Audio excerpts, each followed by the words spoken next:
Welcome back to another episode of On the Subject. I'm your host, Michael Velardo, and we have an incredible guest today. We have an entrepreneur, a rising star in the industry, someone who's taken the world by storm directly out of college, right into the entrepreneurial space. And I'm so excited to learn from him. He knows how to build content, knows how to build great products, and he has so many incredible takes. Thank you so much for joining us. We have Lukas, also known as Squid Pakter. Welcome to the show today. Dude, thanks for having me. That might have been the best intro I've ever gotten. So, gassing me up. I Well, love it. it's a Thank huge you. shout out. So, the way that I was able to hear of you is you came up on my For You page. I love digesting content. I think today content is the most important form of currency. It's how young people learn, that one shameless plug for subject. That's why everything we do is video first. But content is so important. You're so young, yet you built such a great following. Were you always an incredible talker, articulate? Like, what made you No, so no, good at no. building a fan base? It's funny you asked that. So, I was talking to a friend of mine the other day. He asked for advice on like what direction he should go. And he said, how did you know that you were supposed to do like advice videos or yapping videos, I call them? And I didn't. Like I started making content 3 years ago. And of course, it was cringy workout videos. It seems like everyone actually in my space started with those, but I started with cringy workout videos. And I didn't have the craziest physique back then. I didn't have high camera quality. I didn't know how to make a video. And I posted I talk about this a lot because I think it's important, but I posted 743 videos Wow. before one day I got like a good piece of advice from, a friend of my dad's who used to be a mentor.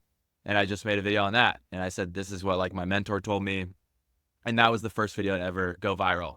So then I thought like, okay, well, maybe people like want to see this kind of stuff. So I just started slowly making more and more, once again, yapping content.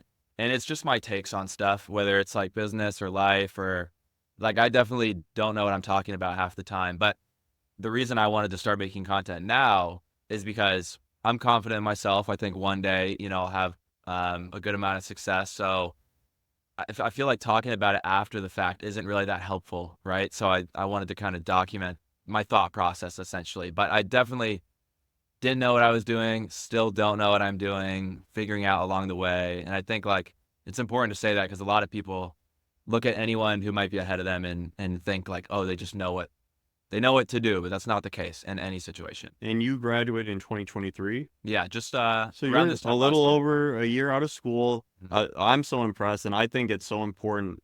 And one thing we fall into a trap in society sometimes is saying you can only learn from people older than you. I'm relatively young, I would consider, for an entrepreneur, but you're, almost 10 years younger than I, and I've been able to learn so much from you already, just engaging with your content. Do you post whenever you feel like you have something profound to say, or do you have a schedule? Do you wait one day of the week? Like, how do you maximize the way that you engage with your fans? I think I could first of all, I just want to say I completely agree. First thing you said. I have friends both in business and in the content realm that are like 17, 18-year-old kids. And I learn more from Yeah. them than I do from older people because it's always the young people who like know the trends. They know what's You going to want to happen always be next. changing. And they're creative. Yes, They're really exactly. You creative. want to always be changing. Absolutely. So it's really important to surround yourself with all different age groups, older and younger and your age. But in terms of like the science behind it, my content itself is very raw. Maybe I'll have an idea for something and I'll be driving, so I'll like put it in my notes real quick.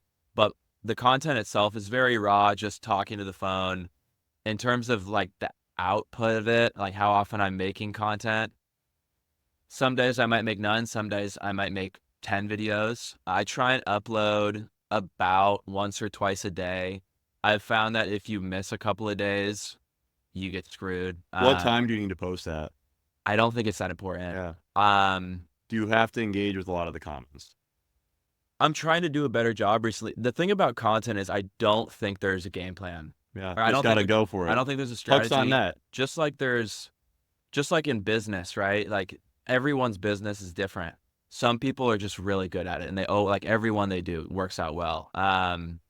But content's so interesting because I have friends. I have one friend who's 18. His content is ripping, millions of views every single video. It's been that way for about a year now.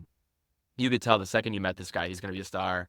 And the thing is, all of his content is pretty much the exact same video, just changed like 10%. And it still does well. And it's still engaging and people love it.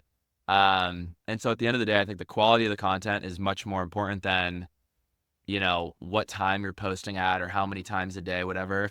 But I will say right now I'm not really growing on TikTok specifically. I've kind of plateaued on there because I think I've reached like my audience size. But when I was growing the fastest, I was getting like 10K a day, and it's when I was posting 20 times a day. Oh, wow. So I you had a ton Oh of yeah. output. Was this back when you were in school and then maybe some more It free was it time? Or? was there were 2 summers when I grew the most, and it was just over a 2 month period. All I did was make content all day long. I even had a job, and like the second my boss would like walk out, I Yeah. would start making videos in the office room. I was working commercial real estate, and my TikTok time on my, when you go check your screen time, Yeah. my TikTok amount of hours every single day was 14 hours at one point on average. But see, that's dedication. That's obsession. Don't you believe you have to be obsessed to be great at anything? For sure, absolutely, and I'm even trying like getting down to the science of it and like really trying to figure out like what hooks work and the exact like formula for a video. It's really like kind of annoying and it's definitely not fun or Well, it's exciting in work. any It's a way, but skill. it's really important. Like you really have to look into it. Like another guy that's in my circle, his name's Daddy Wellness. He's Nice. blowing up right now. He calls himself the healthy degenerate.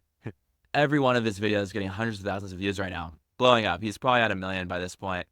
And you watch his videos and you think like, this guy makes it look so easy. He just whips his phone out, he talks, rambles about whatever subject, and then it blows up. But I hopped on a call with him a couple weeks ago, and he was like, Lucas, I've been making content for 5 years. It used to be finance content, like how to handle and manage your money. And you just realize once you start talking to like the pros that even though it looks really easy, they're actually really putting a lot of effort, time, and energy into it. So I love that.